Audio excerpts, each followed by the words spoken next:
This is Talking Drupal, a weekly chat about web design and development from a group of people with one thing in common.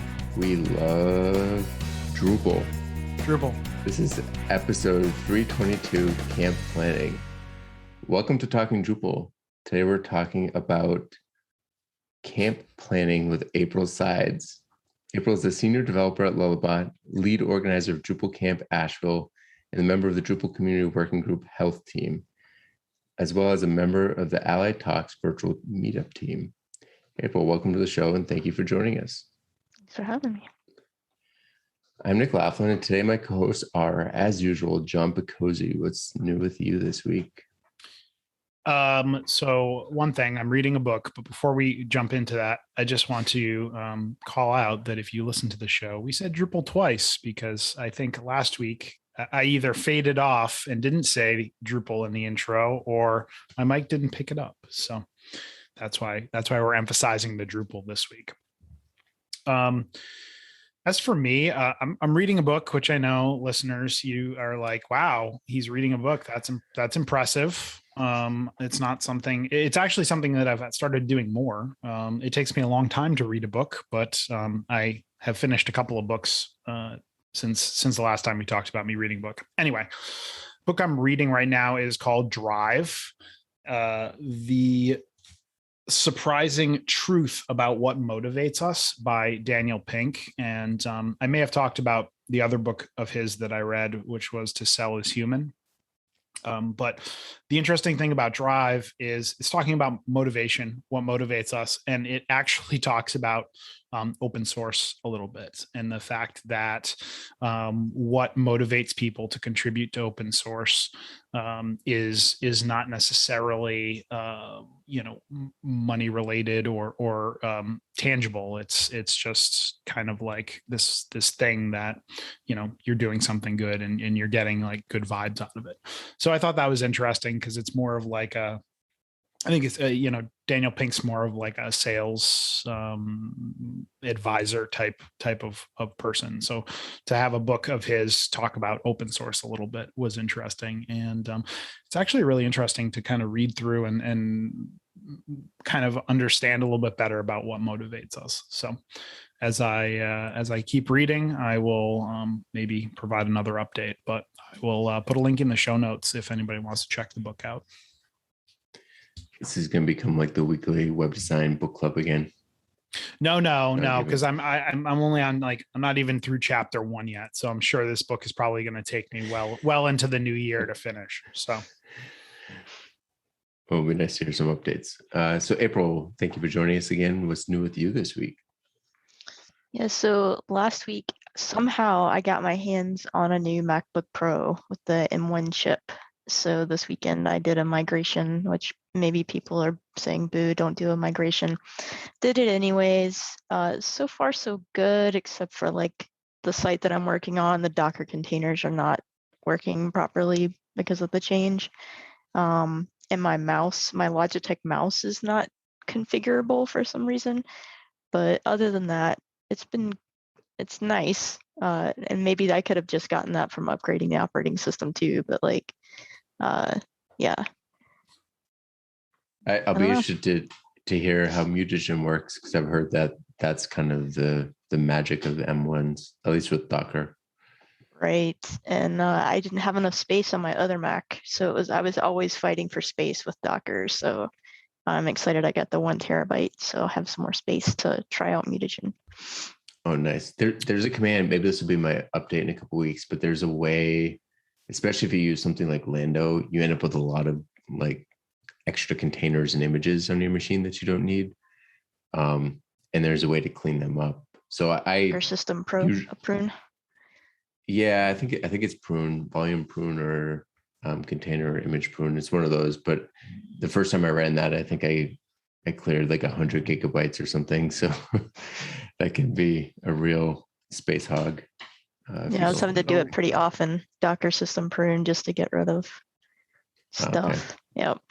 So April, are you noticing it's faster or snappier, as they say? Yeah, it feels pretty good, but it has shut down on me once, kind of in a weird way. And then this morning it didn't want to wake up, so I'm just learning how to how to work together and achieve things. I actually found with a recent Mac update on my MacBook Pro, not an M1, just a regular, that the space bar no longer wakes my computer up. Like I have to hit the button in order to wake it up, which I feel like is weird, but I don't know. I don't know if that's a normal thing. Interesting. I will need to research that for sure. Well, soon there's going to be like the power button won't wake it up either. You have to purchase a $40 dongle that you have to plug in and push a proprietary Mac button to wake up your computer. You know, Nick, I was going to give you props for not automatically just turning this into like, hey, why didn't you go out and buy a Linux machine? And I didn't say anything about Linux. I didn't say anything about Linux, which is great. But then you went down the path of now you're going to need a dongle to wake your computer up from sleep. Hey, when that happens next Apple show next year, you know, I'm predicting the future. We'll have to see. So for me this week, go back into some minor home improvements over the weekend. So it was a little bit of fun. We, nothing major. Went out and got some cheap rug to put down in the basement to kind of just cover the concrete, and did some paint touch-up stuff. So it was a good weekend. Put up a new towel rack in, the guest bathroom just because the old one was getting a little wobbly. And nothing really major. Question. Why rug and not like laminate floor or something like that would be maybe possibly more like water resistant? Or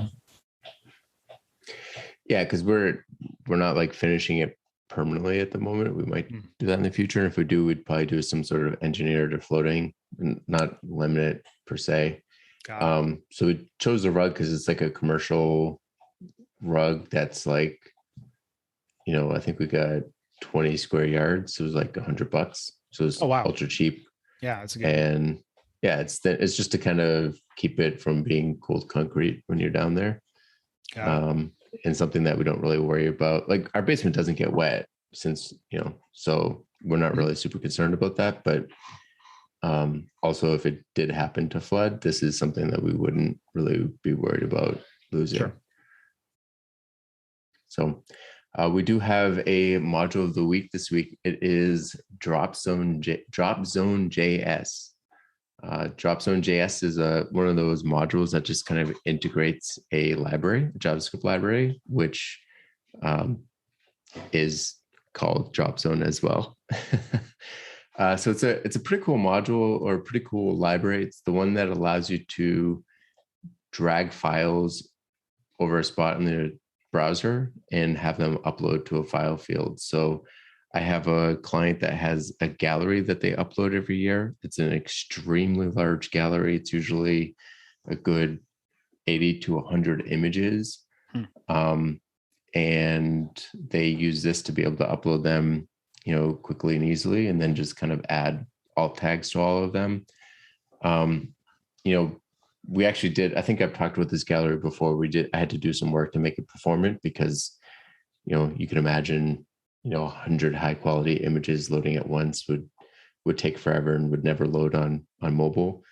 But the way that they use it is pretty interesting. It's a masonry gallery, so everything kind of shifts and flows like you'd want. And then you can kind of link to individual images. So, they mainly use it for PR to help with fundraising. So the goal is to really show their donors, like, you were at this event, here's an image, a great image of you. They can link directly to it. And then that person can then kind of scroll through the other images and see what's going on. So, the main thing for this module though, is making it easier for my client to upload the gallery, because uploading 100 images using the default Drupal process is painful, to put it mildly.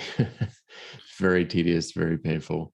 And the nice thing about it is once you've uploaded them, they do, they're file entities, and, they use the normal interface, so you can kind of reorder them if you need to remove something, update something. But this module makes it a lot easier to upload things in bulk.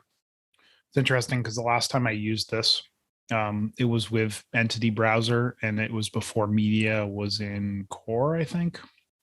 And I was looking to see if this worked with core media, and I'm reading down their module page and it says entity browser, and I was like, oh, and then it's media entities, which is now rolled into core, and I was like, oh, that's weird. And then down below there it does say that it works with the core media entity as of 8.4. So I will now have to give this a try again, because drag and drop's great, everybody likes that. Yeah, I may need to update it to use media as well, because this was also originally built before media was in core, and is using entity browser as well, I think. It's interesting. It almost feels like a show topic at some point, but like I very much agree that you should use core media as much as humanly possible. But I feel like migrating from older media solutions to core media is like kind of a pain. And I'm wondering if that's founded, or if it's just a blocker in my own brain. Yeah, we should definitely have a show on that, because I have some opinions on that, and I'm actually going through that process right now for a client. So maybe in a couple of months we can talk about that. Something for our listeners to look forward to. Here we go.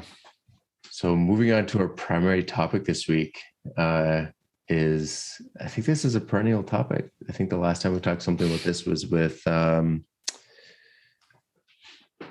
mid-camp, I believe. So we're going to be talking about camp planning, specifically Drupal Camp Ashville. So can you tell us a little bit about Drupal Camp Ashville, April? Yeah, so Drupal Camp Ashville is in Asheville, North Carolina in the US, and it was founded by Matthew Connerton. I don't know, he's pretty well known in sort of the Southeast Drupal area. People pretty much know him.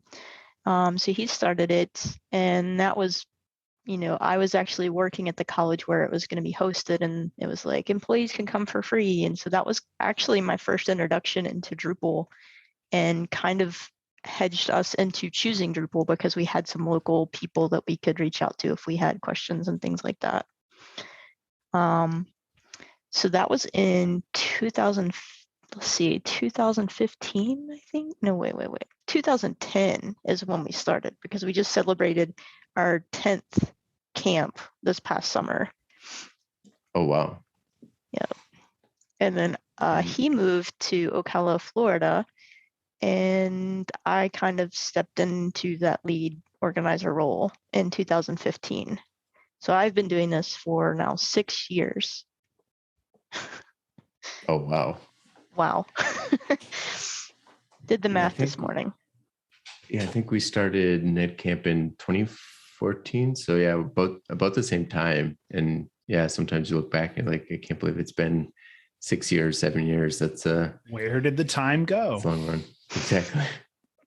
So, one of the things, different camps have different needs and different kind of goals. How big is the Asheville team right now? The team, I think we have 6 people. Yeah, we're a pretty light team. Always looking for more help if anybody's ever interested in doing something with camps or trying something out. Yeah. And the camp itself is, we've had a little more. I think we got closer to like 150 when we did virtual, but that's a lot of people who can't usually make it in person. Asheville is a little bit expensive to fly into, and to stay, but it is kind of a destination camp. We have a lot of people that travel to Asheville for the camp. So I'm gonna go down the rabbit hole here a little bit. This past year was a virtual camp, right? But there were people that traveled in and had some sort of social component there, whether sanctioned or not sanctioned. Is that accurate? That is accurate.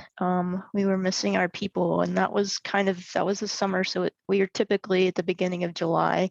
So that's when the vaccine had come out and COVID numbers were dropping, and we're like, okay, well, we had a sponsor, Jonathan Daggerhart of Daggerhart Labs has been kind of my right-hand man in planning for a long time too.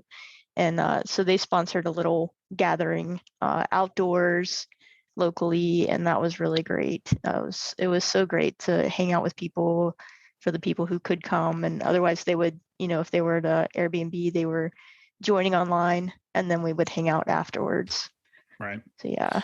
That's cool. Very cool. That's cool. Yep. So how many people do you think you had kind of at that kind of like that virtual in-person sort of event thing? Was it, I mean, obviously you said you had a 100 or so virtually join, and then like how many of those people kind of showed up in person, do you think?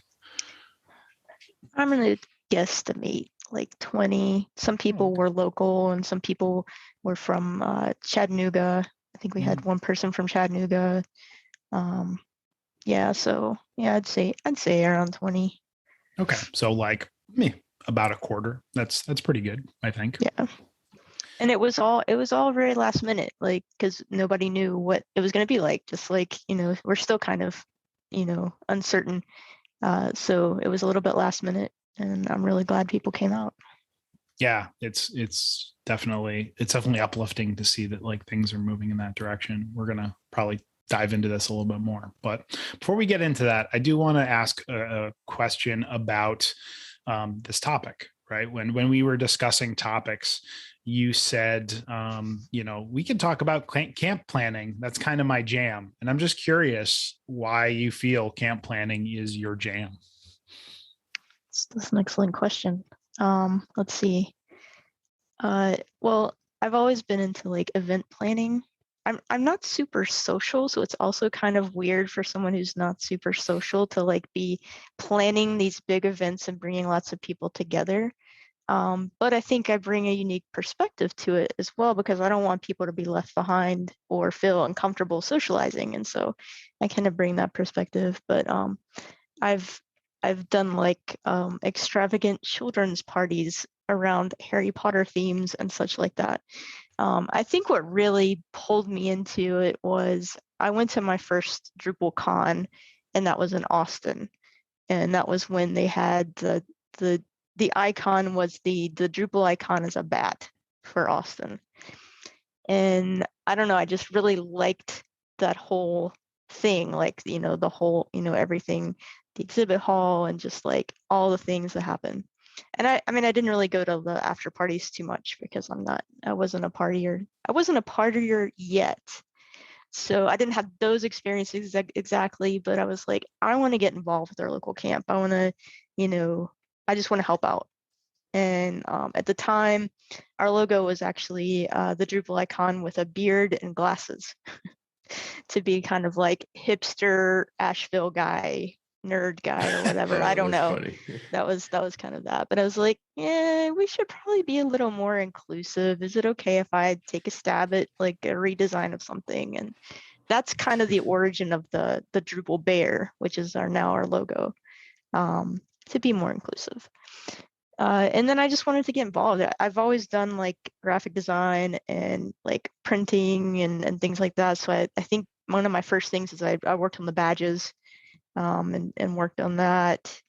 And I think that was maybe the year before Matthew Connerton left. I think we actually planned one in like 2 months, which I don't remember anything that happened at the camp. I just know it happened and everybody seemed to be happy. So that was that, making sure there's water for speakers and making sure everything happened was kind of like where I was. Yeah. So I don't know. I like bringing people to Asheville. I like connecting people. I like seeing people grow in camps, which is really hard when it's an annual camp. It's an annual event, because you have to wait a whole year to see what this person, how professionally and personally they're going to grow from year to year. So you've got someone who comes to camp for their first time, is like, maybe they just come to the camp, they don't come to the social events. And then the next year they come to the camp and the social events, and you see them like making friends and enjoying that. And then the next year they decide to submit a talk and do a presentation. And it's just really, really cool to see people progress in that way. Yeah, I have to give you an air high five on Drupal Camp Austin, or DrupalCon Austin, sorry, being your first DrupalCon, because that was also my first DrupalCon. subsequently almost wore the shirt today, but didn't. So clearly I made the wrong choice. But anyway, yeah. And that was like super cool DrupalCon, because obviously it was my first. Went to a bunch of social events, and it was just a cool experience. I don't know if that pole vaulted me into camp planning, but I'm glad it pole vaulted you into camp planning. So obviously the last couple of years have been significantly different for Drupal camps. I think, like you mentioned, seeing people grow year to year, become speakers, I feel like a lot of that has changed because we've had to be virtual the last couple of years. How do you think being virtual has impacted camps? I know there's some positives, there's some negatives, but I'm curious what you've seen. Yeah, so I think the true impact is yet to be seen, just to see how, once we do start moving into in-person, and how that's going to change or shift, or what's going to happen there.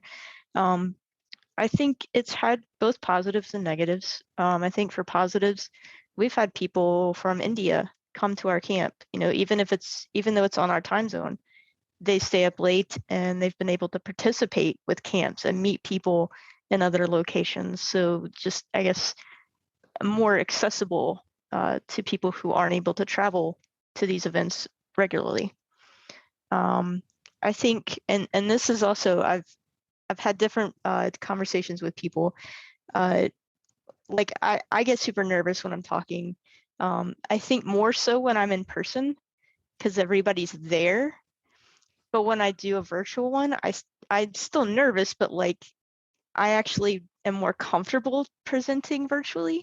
But I've heard other people have the opposite, where they're like, I can't get any feedback from the room. I don't know how things are landing. I mean, it's the whole thing. If you do a joke, you don't know if anyone's laughing, right? So there's some kind of mixed things there. I think that for some people it's been a better experience and others not.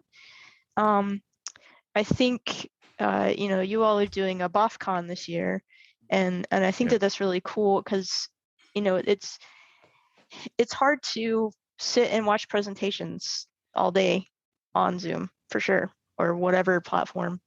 But at the same time, so the BOF allows like some engagement, some like live engagement that you would miss otherwise. You could watch a recorded presentation, a little bit different there. But one thing I think we do lose with that is ability for people to, like I said, do that progression to kind of leveling up their professional career in trying to do a session, and then having recorded sessions to then use as sort of their resume for being able to present at DrupalCon and things like that. So I think it's tough. I mean, the BOF is definitely catering to what a virtual event needs to be effective. But I wanted to make sure, like, we didn't do a BOFCon. I wanted to make sure that people still had the opportunity to present sessions and still have recordings of their sessions, and still have that sort of progression available to them. Yeah, I think that's definitely one of the biggest downsides of the BoffCon, and which was an intentional decision by us, is not recording them, because you're trying to encourage participation, and some people might not speak up if they know it's going to be, they might not ask a question if they know it's going to be recorded. It's different in a live session, or like a camp session type thing. But yeah, that's one of the tough things. You're kind of losing that kind of archive of history, Drupal history. Mm-hmm.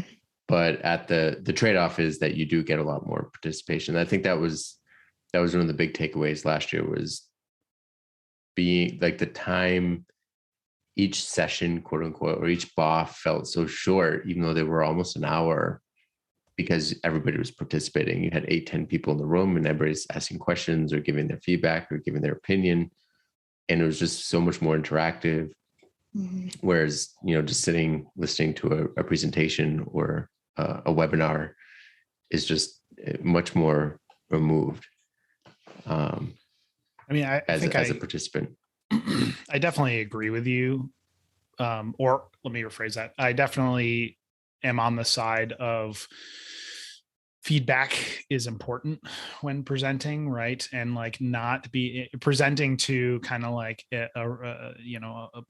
a monitor basically is hard, when you're A doing bunch Zoom. of names and pictures, like, And sometimes not even that, right? When you're doing Zoom webinar, it doesn't necessarily show you any of that stuff. So you're very much like, hey, I just said something and hopefully everybody agrees with it, but I can't tell. As where like when you're in a room, you can say like, oh, that guy's sleeping, that guy's paying attention, like that person is looking at their phone. Okay, I got to switch gears.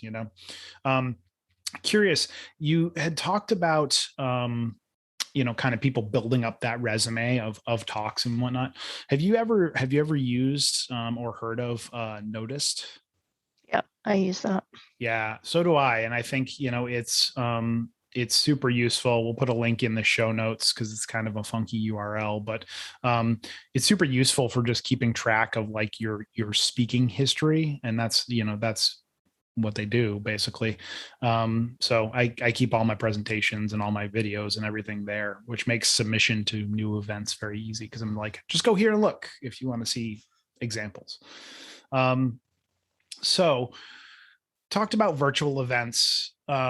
Let's switch gears to in-person events. Do you think we'll be back to in-person events in 2022? I think so. I know that Florida is planning in person in February, so that might end up being the first, at least in North America or the US. I'm going to put you on the spot, or maybe not because you've already thought about this, but has Drupal Camp Asheville thought about in-person versus virtual? Yeah, so what was it, a few weeks ago? I think I mentioned on the show too that my venue, our typical venue is UNC Ashville, is where we were the last time we were in person. My contact actually reached out to me and said, hey, are you interested in running your event here this summer? And I was like, what? Like it was completely off my radar because I think I'm still just kind of like watching the statistics on, COVID and trying to think about, we usually start our planning in January anyways, and I kind of fall off the face of the earth after camp and try to like become human again so that I can do it all again. The cool down period. Yep. Yep. You need those. Yep. So they reached out and we had some ideas about a different part of the university to use, and so I met in person and we talked about it. So we're in talks, sticking with similar dates. I think it's the second weekend of July is our typical date. So yeah, but then even looking at it and talking with the person, I'm like, it's really going to be hard to predict how many people are going to come, because there are people who are going to be hesitant. I mean, there's going to be people who are still hesitant, and that's fine. There's going to be people who are chomping at the bit to be in person and come back and be with everybody. So it's going to be it's going to be interesting. That's for sure. Yeah, and I mean that was kind of like our one of our deciding factors on not doing the in-person thing were guidelines, right? And that's going to be kind of what, like, you want to be safe, you want to be responsible, but like having everybody stand 6 feet apart in a space, in a format or a scenario where people should be in groups talking to one another is kind of hard. So, I think that's going to be a big factor too, right? Seeing what 2022 holds for regulations in that regard. Yeah, I think that was one of the things too. Like if we went to our normal venue with the social distancing rules, we would have had like 5 people in the classroom or something, or like 40 people in the keynote room or something, which is like, we're not a huge camp. I think we usually have between 100 and 130 people. But if we have 4 tracks and it can only fit 5 people in a room, there's just not enough space. I think it was a little more than 5 people, maybe like 10 people, but still it was a number where you're just like, okay, if this is a hot like topic, 50%. Yeah, like this is a hot topic, capacity. like that's not going to fly. Yeah, I remember the very first talk that I gave, we had a classroom with 30 people. We had 50 people in there. We had people in the next room like watching in. So that wouldn't fly for something like this. I'm curious, this is something that we've discussed a lot and haven't really come to a conclusion yet. So I'm curious what you've been thinking about hybrid camp formats, because like you said, some people are still going to be hesitant. And one of the things you really focus on is making sure people are included. So how have you thought about, and one of the benefits of being remote or virtual is that people from all over the world can join. Have you thought about ways to continue to accommodate that moving forward? Yeah, it is a challenging thing to think about because a lot of it has to do with your internet bandwidth at your location. And I don't know how to test these things, like to know, like, hey, we're going to be okay with this. It's and also thinking about, okay, so we were talking about how with the BoffCon, you are doing virtual the way it probably should be done because it's all interactive. So if we do hybrid, are we gonna do both events horrible? Like, is it going to affect the in-person event, negatively and not be good enough for virtual? I'm not really sure. These are still a lot of questions that I'm thinking about. But I did hear about, what is it? Front End United has a system where they broadcast their events to remote locations. Like, you can become a remote location and you can participate and watch their events. And so I'm interested in learning more about how they're doing that, just to see if that's something that we want to do. I'm pretty sure that Florida is going to just be in person, to my knowledge. Interesting. That's super interesting. Yeah. I never thought of, like, my feeling is that a virtual event would decrease the amount of in-person attendance because, people's inclination would, they're either going to be like, oh, I want to go see people, so I'm going to go to this live event, or they're going to say, I'd rather just stay home and watch it on my screen. But like beaming it to a co-location where it's being broadcast to, another group of people in another region is interesting. I think that, that could be an interesting spin on the hybrid event. I mean, the two things that I thought about that I actually haven't brought up in the native camp planning yet, but maybe early next year. The two things that I thought are streaming. So not just like, on something like Twitch or YouTube Live. So there is an interactive component, and it's something that, the person giving the session could kind of monitor and make sure that they're interacting with them. But, there's huge logistical questions there, and how do you get that done right? And streaming is an acquired skill. Like, some people watch streams and thinks it's easy, but like making sure you're keeping track of what's going on in chat, making sure that it's actually working, that kind of stuff. There's a lot that goes into that. But that's one thing I thought of. The other thing that I thought of that might be interesting is, we have these multiple camps sometimes have multiple days. So maybe one day is a BoffCon day and the BoFs are virtual, and maybe sessions are in person, recorded, and then maybe there's a virtual screening of those so that people can see them and interact while they're watching it. But I feel like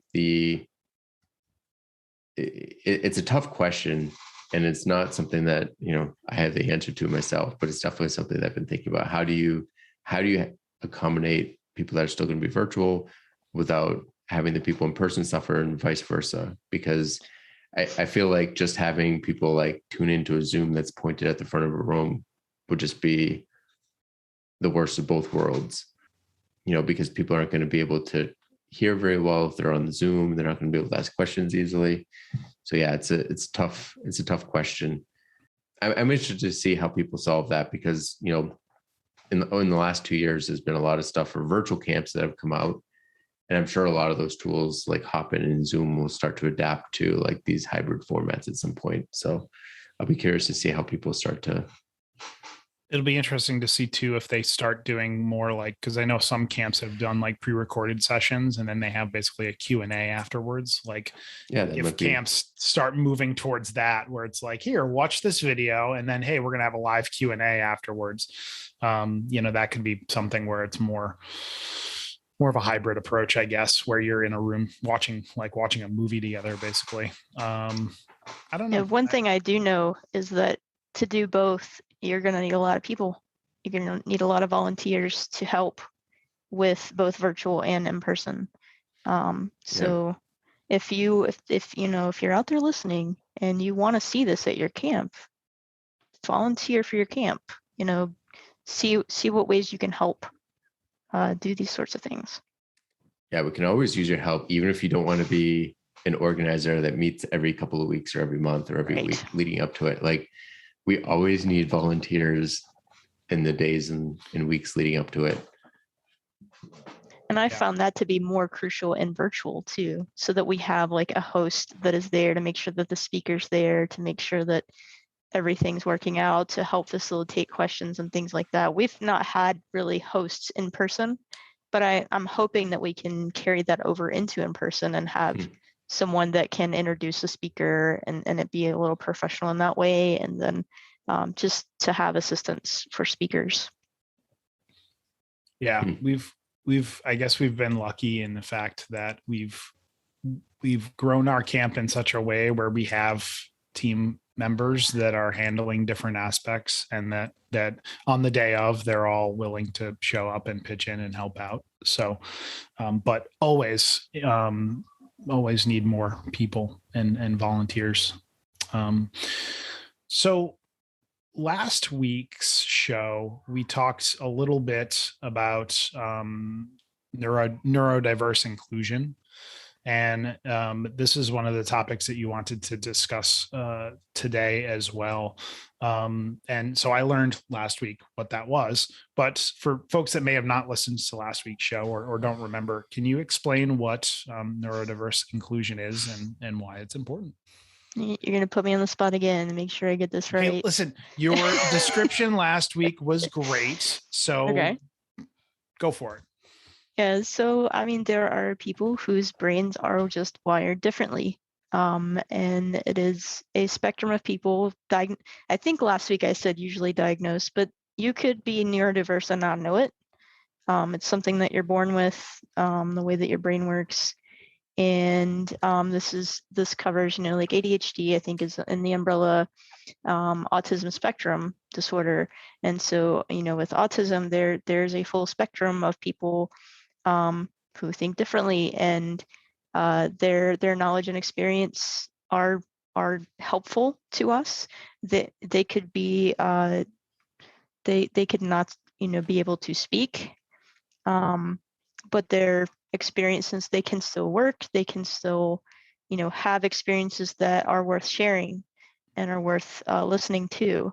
And so I actually had someone come up to me after our last virtual camp and say that they would like to work with me on a way to be more inclusive for these people who maybe they are way too shy. Like, there's being shy, but there's like being like, let's say like deathly afraid or something of public speaking.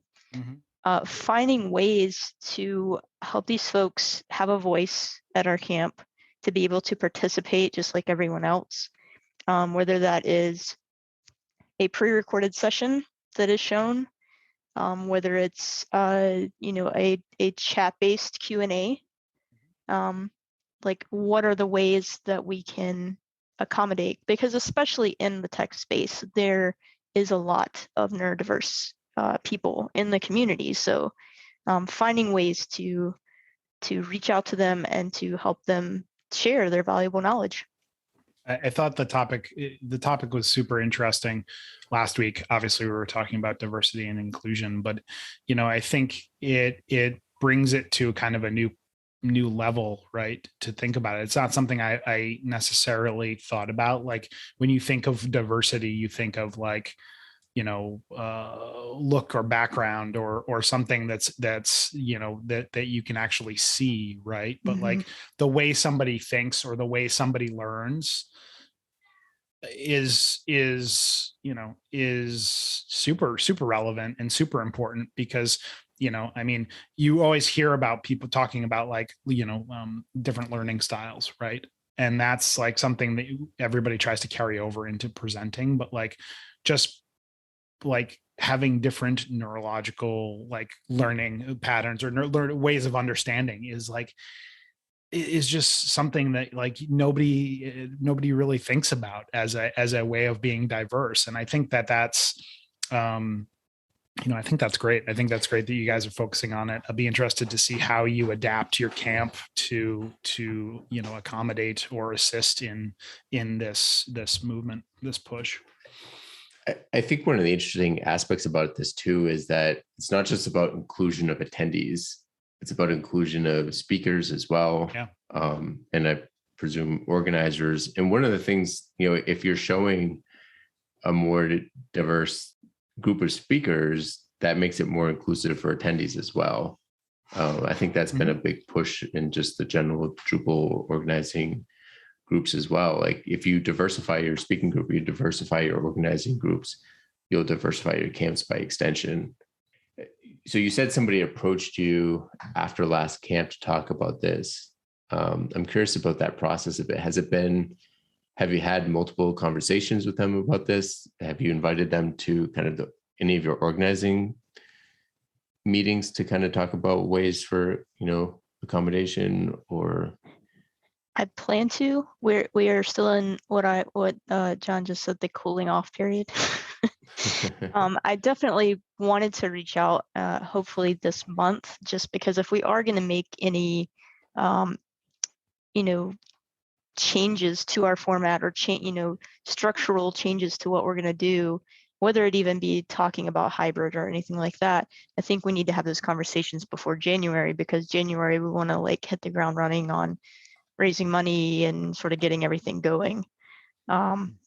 So yeah, representation is definitely important. And I will say that when I was first approached with the idea, I was thinking, well, like I was saying about how I feel more comfortable speaking virtually, that maybe, there can be more virtual events in the Drupal space that are only virtual events. Like, I don't know that those have to stop happening. Mm-hmm. I know that everyone is, or not everyone, I know that there are a lot of people that are very fatigued with virtual events too. So there's also that. So I don't know what attendance would be like, but I know that there is definitely an audience for virtual events. But when those words left my mouth, we thought about how like that is kind of excluding them though from the in-person events. So you don't want to like say they can have their own event. That's not cool. So figuring out ways that they could participate in an in-person event and feel included, feel a important part of the event, is what I think we are striving for in that. And I really hope this person helps out in figuring out the best way to kind of do that, or at least some ways that we can try out. So yeah, I think one of the more interesting things that came out of the accessibility show we did about a month ago with Rain, I think, that she mentioned was that making something accessible doesn't mean that it's just or equal. Like the example that she gave was, somebody that's in a wheelchair being able to get into town hall to go to the, or city hall to go to a town meeting or whatever. There's a ramp, but if that ramp is on the back of the building, like that's already an exclusionary thing. So they can make it to the meeting, but they have to go through a different door that other people don't go through. It's not the same mode of access. So when you're trying to make something inclusive, you have to make sure that it's equitable too. It's not just like saying, hey, you have a way to access this, or you have a special camp that you can go to, but we're not doing anything for the normal camps that everybody attends. That's not a full solution. Right. So it's a tough subject. Like you have to figure out where, how to do that appropriately. So yeah, like John said, I'm very curious to hear how you solve that in Ashville, because it sounds like you have an advocate. You have somebody that has a unique perspective, and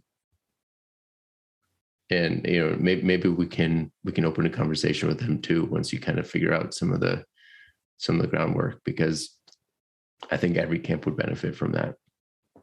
Yeah, if they're open to talking to another camp. So this is kind of a broader question then for you. why do you think that these types of discussions and these types of changes are important for events in the Drupal community? Why are the discussions important? Oh, the discussions and the changes that are happening both for hybrid and being more inclusive. Because that's always the goal, right? Is to be more inclusive in the Drupal community. It's kind of, I don't know, a motto of some sort. We can always, just keep doing what we're doing. And I think the Drupal community is a leader in diversity and inclusion. But we always have more work to do, right? It's never finished. And I think, being able to have these conversations amongst event planners, like you were saying, I think it helps us all better, get better. Like hearing, when mid-camp was the first virtual camp, hearing their experiences was helpful for the rest of us to figure out how we were going to do virtual events going forward. So yeah. I think, we had Avi on to talk about that last year. I think that was the last camp planning show that we had. And I think you're right. Sharing experiences between event planners is really helpful because, like you said, they were the first to trailblaze, and then we'll be doing the same thing with Florida. I think everybody's going to be wanting to talk to the Florida organizers to find out what it was like to be back in person again.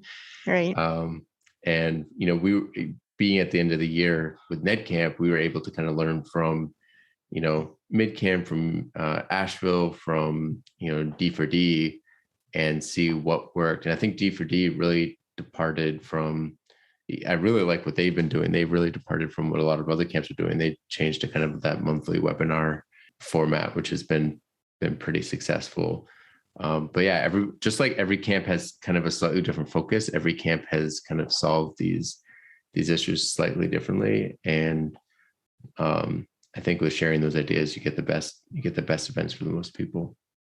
I was just going to say, if anybody here is a camp organizer and you're not in the event organizer Slack, or you don't know about the event organizers working group, we should share some links in the resources for this, because it's really good to hear about your experiences and to share those things. The event organizers working group is great. I am a advisory member, and they meet monthly. So there's an open meeting every month. If you're an event organizer, you can go to it and talk about your event, talk about other events. Typically, we talk about issues or solutions that we've come across. So it's a great way to share information. And they actually just released a guide for, I believe it was event accessibility. But we'll put a link to that in the show notes as well. Focusing more on you specifically, April and Asheville. We talked a little bit about kind of the flow of camp planning, right? Like you have the ramp up to your camp, you have the camp, and then you have like cool down period. And then, a couple of months later, you start the whole process over again, right? I'm wondering, holistically, looking at the whole kind of camp planning process, what's your favorite aspect of it? When all my friends come to town for the event, right? No, like I like to bring people together, and I start every year. I'm like, what does everybody want to do? Because I think it's a great way to try something new. Like maybe you want to try your hand at marketing, doing some social media stuff. I want to give someone that ability to do that, and with some guidance. And I even say, if someone wants to run the camp, if you want to step into the lead role, then I want to support you in doing that, as long as everybody agrees, of course, right? When it keeps some stability, but like I can help kind of guide this person to do the lead role if that's something they're interested in. If they're interested in raising money, doing the fundraising, then I can help guide them with what I've done for fundraising, and then allow them to kind of research and maybe discuss with other camps and find better ways to do these things. I just like, putting together the opportunity for everyone to learn and grow and be with each other. Do you break down kind of the organizers by that task like that? Like, do you have so for example, NetCamp, we have one person's kind of in charge of sponsorship and other people will help out, but that one person is kind of the main point of contact. If somebody has a sponsor that is asking questions, they point them to that person. We have one person that's in charge of newsletters. I'm in charge of signs in the website, which doesn't mean that I build everything on the website, but it's my responsibility. We have somebody in charge of the budget, somebody in charge of speakers, somebody in charge of attendance and day of stuff. Like, do you guys break it down by tasks like that too? Or do you kind of just say like, hey, we have this, who's doing it this month or this week or this year? I mean, that sort of setup would be my goal. And I think something that once I've cooled down, still we're in November here and it was in July, writing that out in a more purposeful way to also say, like you were saying, someone can come and help with the camp, and it doesn't have to be a part of the entire planning process. They can show up day of for certain tasks, like being able to kind of write out what are the responsibilities of each of these pieces and how much time are we expecting, like not even just, like 2 hours a week or something like that, but like from this month to this month is when we need this kind of help, I think would be helpful, and maybe recruiting some people to help. Because it gives, I think the more information you can give people, the more likely they are to want to do something. So hopefully I will brain dump that information and have that available. I know that Bad Camp has that available, how they've broken it down as well. So yeah, that's the goal, so that I don't have to be responsible for everything. That would be the goal. Yeah, I know. I recently, so Stephen Cross was leading the NetCamp effort for a while, and I think this is my second year, leading the camp, and we have a retrospective after the camp every year, and kind of talk about what went well, what didn't go, and every year I'm like, so how did I do? Because automatically in my head, I'm like, I'm not great at this job, but I'm trying my best. And, I think it's important to have those kind of self-reflection moments, and also to be able to like organize. And, I just took a note as you were talking about putting a role spreadsheet together and kind of outlining what the roles are and who does what and how they interact with one another. So I think even just a Gantt chart of like timeline would be helpful, because like, listen, we don't need to complicate it with terms like Gantt and things. In quotes, Gantt chart. It'll be a spreadsheet. Well, one of the things that I'm thinking would be helpful from the event organizing group, because one of the things I see is all the time that's super different camp to camp that would benefit from some sort of like standardization, would be things like if your camp is some date, you should do calls for speakers 3 months before for 6 weeks or something, like just like general best practices for camps. Like, you need to have your theme 6 months before, 4 months before, whatever, just to give people like, here's your targets for a generic camp. Maybe your camp tweaks this to meet your needs better. But if you want to have a successful camp with X number of speakers, this is how long you need to have slots open for. This is when you should open them. And then this is when you should select them. Like just a general guideline. I think that would be something that would be really helpful, because, that's something that we go through every year. But I always feel like every year it's like, okay, when are we going to open speakers? When are we going to open registration? And we just make that decision year to year. When, at this point for NetCamp, this is our 7th year, I think. Maybe at this point we could just know like our camp is in November. So we need to open speaking submissions in August or in July or whatever. I just added like one more thing to my list of things to do in my cool down period. Yeah, because it's one of those things that it just removes that decision from the process, and you can focus on like like the hard questions. The hard questions in my mind are always, I don't know if you do this at Ashville. This is something I'm curious about. Do you have a theme every year that you try to target?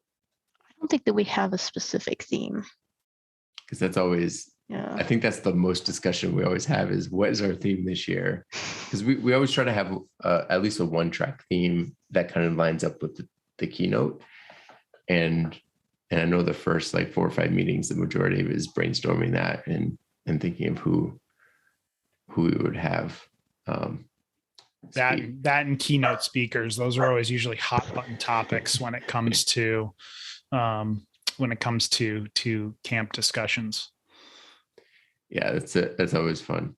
So I'm curious what you think, other than needing more volunteers, because that's always the case for camps. Other than that, what do you think is the biggest challenge to organizing a camp? So the biggest challenge, and you took away the having the people to help organize. Yeah, I took away the low-hanging giving fruit. me another challenge. So at this point, it's the second largest challenge, I guess. I think I have something. So I find it challenging to find what benefits or how to incentivize sponsors to sponsor the camp. Because in general, there's not always an incentive other than, just supporting the community, or if they're hiring, typically that is good. Or if they are a tool for developers or something like that. Like our camps tend to be very developer heavy in our participation.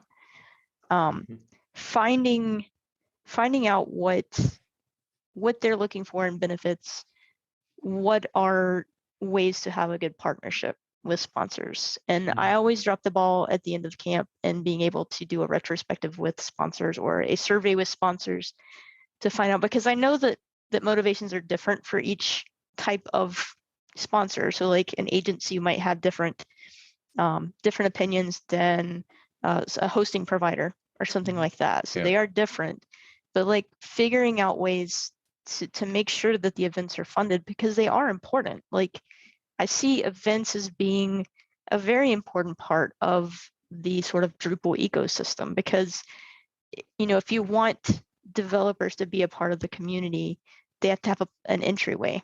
This is their entryway into saying, oh, there's all these other people doing what I do. And there's this way to participate to improve the community. I see you smiling, Nick. Do you have something you want to add? Yeah, I've told this story, I think, before on the podcast, but it's so funny because when I started with Drupal, I was introduced to it by my cousin, and it would have been 2008. And for the first couple of years, I remember building Drupal sites, but not thinking Drupal was big, thinking that I was one of the, like every time I spoke to somebody about it, nobody knew what I was talking about. And I remember thinking like, oh, Drupal is just this like really niche thing. And then I found the IRC, and I remember just making some offhand comment about there not being a lot of Drupal stuff around here. And somebody goes like, what are you talking about? Acquia is in Massachusetts, like 45 minutes away from me. So I looked it up and went, I guess there is a lot of Drupal stuff around here. So then I found out about the Drupal meetup. I went there, and that's where I met Kevin Valkenberg. And I remember talking to him after, and he invited me to give a training at the Western Mass Drupal camp. And that was the camp that I mentioned, the session that I mentioned earlier. We did the training, and we had something like 65, 70 people sign up. And that was the first time I realized like, hey, maybe what I have to talk about, people are actually interested in. And that's actually where I met John and Steven and Jason. And it's so funny, like you said, community is the most important part, I think, of the Drupal ecosystem. I got a question for you. When you say, say Drupal to people now, do they know what you're talking about? I would imagine they still don't know what you're talking about, but at least know that there's a huge community behind you. More people know about it now than they did then, for sure. But still, like the general population still does not know what Drupal is. Okay. I just wanted to make sure, because I'm like, who are you hanging out with where you're like Drupal? And everybody's like, oh yeah, let's have a conversation. I'm like, I'm hanging out with Drupalers, so I guess don't have to ask them to know what Drupal is anymore. That story is a great illustration of April's point.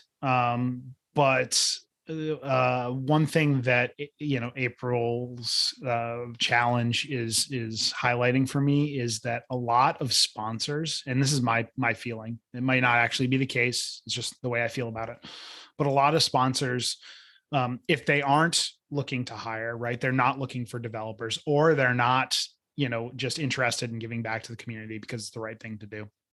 A lot of them are looking at it as like, okay, how, can I get a lead out of it? Can I get a potential client out of it? And a lot of times that's not really happening at Drupal camps, at least in my opinion. One reason is that usually attendance at Drupal camps is a little bit lower. Maybe camps that, maybe like Bad Camp, right, is like a larger camp. Maybe there are leads coming out of that, that sort of camp. I mean, we try at NedCamp to foster that kind of environment as well. And maybe it happens once in a while, but would you tend to agree with that, April, that like, sometimes sponsors are just looking for leads, and like you don't really have the data to say like, yes, people are getting, on average 5 leads out of this camp or something like that? Absolutely. I mean, they, if they aren't doing it out of goodwill, they are looking for how does this help their business, because this is like their marketing funds. This is funds that are meant to build their business. I mean, it's business. So what are the ways in which we can help them help us, right? Like, right. Yeah. How can we still, I mean, I know that if you're not hiring, it's still good to sponsor an event because it's bringing new developers into the community. It's training future employees potentially, if you look at it as a source of hiring. But it is just really hard because, and I understand that, it's business, and that, not everyone can afford to give the money without knowing they're going to get a lead to pay for it or something like that. So it's figuring out like how to help benefit them. Like, what are they looking for? What would make it worthwhile, I guess. It's also a lot of times when somebody says that to me, like, hey, what do I get out of it? I mean, I think one of the things that's not necessarily measurable is brand awareness, right? Yeah. So like you may not get the lead like right off the bat, but at least now they know your name, they know what you do, and they can, the next time they're in the market for somebody, they may reach out to you. Right. So I think, that's also an aspect of it, is trying to push the like, hey, brand recognition is important. Yeah. I think one of the points you made earlier is important to keep in mind too, which is different sponsors will have different goals. I think for something like Pantheon or Acquia sponsoring, they might get direct leads from Drupal camps, but really their customers are the agencies that are signing up. Most endpoint, websites are going to take the recommendation of their major agency on where to host.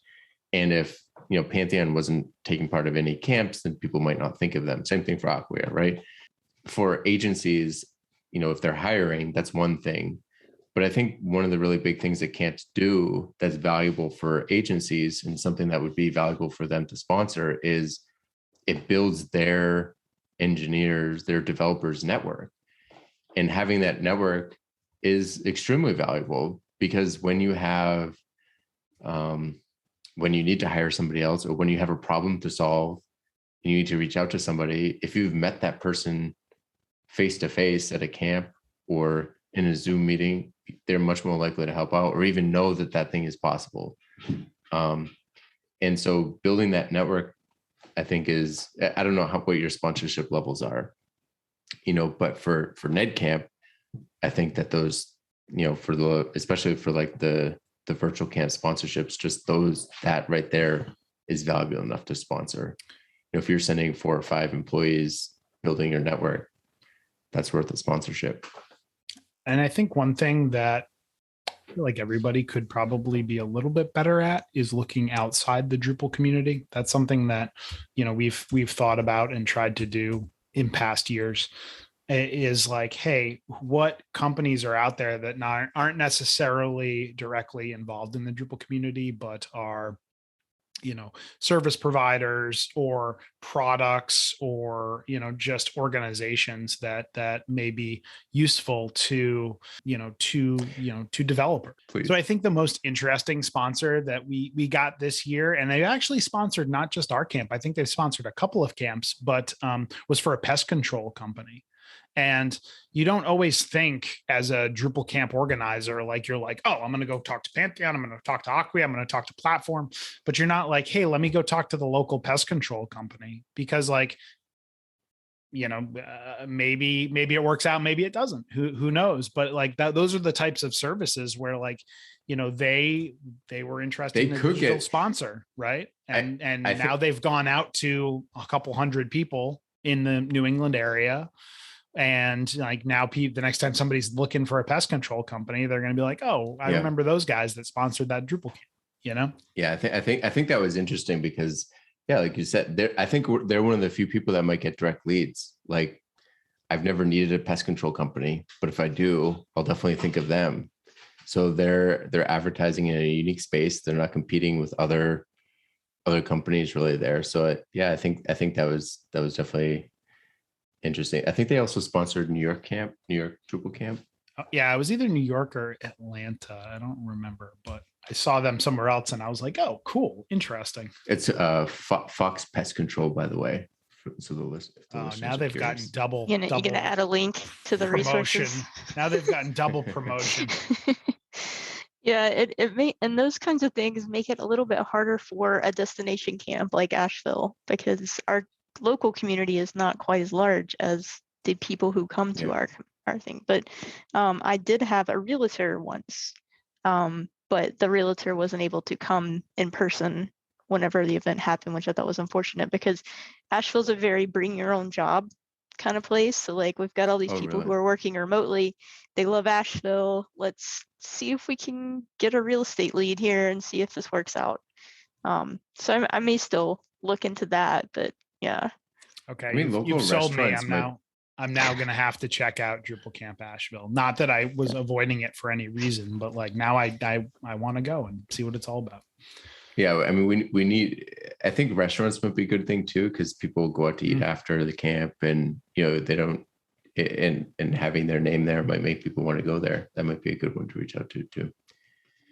So let's shift gears from challenges to successes. What do you think the biggest successes that you've seen in camp planning are?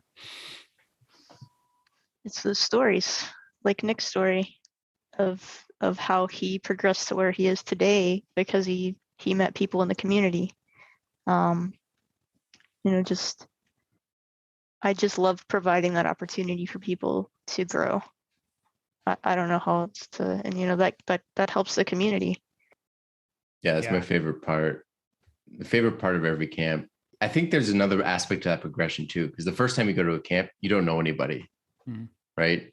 And then the next time you go to a camp, you know some people, and you say hi to them, they remember you, and it's like, oh yeah, now I'm part of that's. I think that second camp is when you realize like now I'm part of the community. I think for me that was D for D, so it wasn't even like a full year. It wasn't the same camp, but I went to D for D, and some of the same people that were at Western Mass were there, and I actually knew them at this time. And so I think that's, I would say that's probably the same thing for me, like being able to see people get plugged in, I guess, and get to know people. I think connections are good, and I think they're important and valuable. I also think for me though, it's that aha moment when like somebody's giving a talk and you see somebody that's like, oh, I just got that. I get it now. Yeah. And like, I can go use this and be, and April, you talked about this, like you can see that person kind of grow a little bit. We'll go back to the Western Mass Drupal camp, because that's where everything started apparently. But I don't remember if it was the first year where we met Nick or if it was a subsequent year. But Stephen and I went to this Drush talk, and we were just kind of like, Drush, like, what is that thing? And like, how do you use it? And like, oh, it's so complicated. And like within this hour, the speaker was able to like show the power, show how you install it, and like get it up and running. And Stephen and I both came out of that with like, where's this thing been our whole lives? Like, why aren't we using this all the time? And it's like, it's moments like that. And to see people have moments like that, where you're just like, this is awesome. Like, I'm going to keep doing this forever because it's cool. Yeah. And I also think that, so there's like that evolution of a lead, right? Where you can talk to someone and meet someone at an event, and it may take years for this person to get into a decision-making position. And then they decide that they want to hire a company. Like, I've heard these stories, they happen. They're just not something you're going to see like an immediate, response from. And I've, met some of my best friends in the Drupal community. Like, I don't know, it's my people. Can you hear my cat? Yes. Has your dog eaten the cat's food again and the cat's hungry?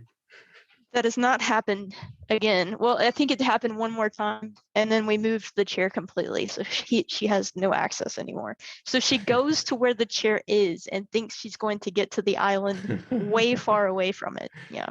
Oh, God. Yeah. So like, I've met some of my best friends in the Drupal community for sure.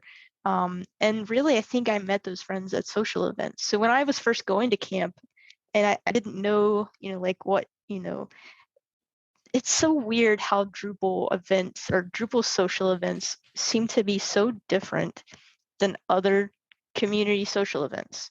Like, I guess we're just very welcoming in general. This has been my experience. I know not everybody's experience is the same, but I feel like we're just very welcoming. And I always encourage people to come because I don't feel like it's, drinking beers and handing out business cards. Like, you think networking is like some, thing in the sky or whatever. It's playing games with people and like getting to know them and having fun. Yes, there's usually beer involved, but like, and I actually did that as like a lightning talk at the end of Chattanooga camp. And then somebody got up after me and said, I'm going to be the person with the beer in hand and the business cards handing out, and wanted to like kind of sell what they were doing. And I was like, oh, okay, yeah, I guess that still happens. But the social events are just that chance to talk to people and meet them as people. And then, that's your network. Like you said, Nick, like your network is very important to your career. It's interesting because I've always, even when I was in like an account management role, like I've always thought that like working with people and, air quotes, I'm making air quotes for those people that can't see my hands. Like the sales aspect of it has been more about having interesting conversations and making connections, because, going to those social events, you can talk to somebody, and you can understand what their skill set is, and you can understand, what their passions are. And you can say like, oh, hey, I need somebody for this job. And I know that this person, is passionate about the project, has the skill set, and, is interested in, new work. So I think, you think about that guy that's like having a beer and handing out business cards, and you're like, that's kind of off-putting, as you've kind of said. But like, you think about the Drupal community, it's more about talking about interesting things and learning about each other and building relationships to be able to say like, hey, oh, you need a commerce solution, like let's go talk to Ryan at Centauro, and like they're building this new thing, and like that can help you further your business. So like making those connections, I think is super important. I love making those connections. We had someone who actually came when we did the science summit, and they were like, the science summit is not what I thought it was going to be. They seemed like very off-put from the event. Like it wasn't what they thought it was going to be. And so I asked them, what was it that you were interested in? And they were interested in like data collection and stuff. And I was like, oh, we have people from what is the we had people from Civic Actions that what is the data? Oh my God, I'm not going to remember it. There was a Drupal solution specific to collecting data, and they were like the ones that were in charge of this. And I'm like, you need to meet, these people. And she did, and I think she was happy then. Like, she had met someone who was able to answer her questions and was able to have a better experience than initially thought. So yeah, just being able to connect people is just so rewarding, I think. Yeah, it's definitely one of my favorite parts too. So if somebody's thinking about starting a new camp in a new area, maybe there's just no camps near them, do you have any top tips for them? See, I don't. And the only reason I say is because I inherited a camp. If I had not inherited a camp, I don't know if I would be doing Drupal Camp Ashville right now. I don't know. Because I have in my past been very shy and not known a lot of people. And so I think, you can definitely reach out in the event organizers working group and the Slack, and we'll put the links on the resource page. But I think you have to start locally, probably with a meetup. If you have local colleges or universities or maybe even high schools, you can kind of start to build a following that way. I'd like to get more involved with our local colleges, but it's one of those things, is time and people and the ability to focus on something like that. Yeah. I think, being a, founding member of a camp, right? I think like the thing that I would focus on, and it kind of sounds, we talked about this a little bit before, but like that core team, right? If you're gonna jump, like start off doing a camp, like I think getting that core team together and figuring out who the key people are that are going to be doing the work, so to speak, is important. I think you had alluded to this earlier, April, but like one person can't do it all. Like that is literally impossible, and definitely a great definitely going to lead to, in my opinion, failure, right?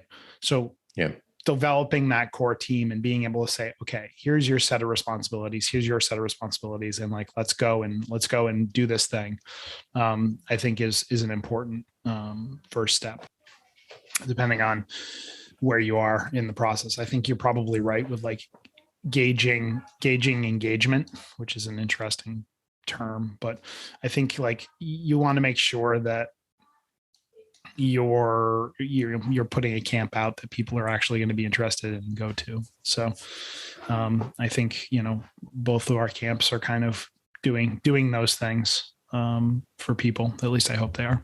So I think we already talked about this. Again, we're going to take away the volunteer answer for this one, which is going to probably make this question a little bit harder. But like, how do you think people can or should help with an existing camp or get involved with an existing camp? Without being a volunteer, or? Yeah, I don't know how you take volunteering away from this one. I clearly took away the answer here, but like, so like if I'm listening to this and I'm thinking, oh, I want to get involved with a camp, like how obviously volunteering at the camp is probably the easiest way to get involved, but did any other ways come to mind for you? I mean, you can definitely talk to your employer about considering sponsorship. You can attend the camp. You can tell other people about the camp to raise attendance, because raising attendance can help with sponsorship as well, and making sure that people, if there aren't people, there aren't events. If there aren't sponsors, there aren't events. If there aren't volunteers, there aren't events. So there's lots of different moving pieces that we can definitely contribute to. It's like cumulative, right? If we don't have the people that go, the sponsors don't see the use in sponsoring, and then there's no content, and just all kind of builds on each other, right? Yep, it's a balancing act. April, before we close out the show, is there anything else that you'd like to add? Support camps. come to Asheville in July. Hopefully we'll get all that sorted out before the end of the year so people can make plans for it. But yeah, just definitely consider going to an event if you've not gone to an event yet. I don't think you'll be disappointed. I think you will be pleasantly surprised. Well, April, thank you for joining us for the last 4 weeks as a guest host. It's been a huge pleasure having you on.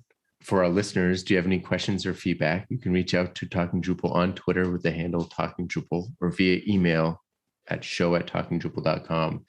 You can connect with our hosts and other listeners on the Drupal Slack in the Talking Drupal channel. And if you're interested in show news, upcoming Drupal camps, local meetups, and Chad's Book Corner, sign up for our newsletter at talkingdrupal.com/newsletter. If you are a camp planner or you're involved in a camp, guess what? You can promote your camp on Talking Drupal. Learn more at talkingdrupal.com/CAMPPROMO or camp promo. Thank you, patrons, for supporting Talking Drupal. Your support is greatly appreciated. You can learn more about becoming a patron at talkingdrupal.com and choosing the Become a Patron button. So if our guests wanted to get in touch with you, had some questions for you, April, what would be the best way for them to do that? You can reach out on Twitter at Week Before Next. And if you have specific questions about Drupal Camp Asheville, we are Drupal Asheville on Twitter, I believe. And we are at drupalasheville.com. And John, how about you? You can find me on all the social networks and Drupal.org at John Picozzi. You can find my personal site at picozzi.com. And if you are looking for a job or you're interested in learning more about EPAM, you can look us up at epam.com. And you can reach me at NixVan, NICXVAN, pretty much everywhere. If you've enjoyed listening, we've enjoyed talking. Have a good one, See you guys everyone. next week. See ya.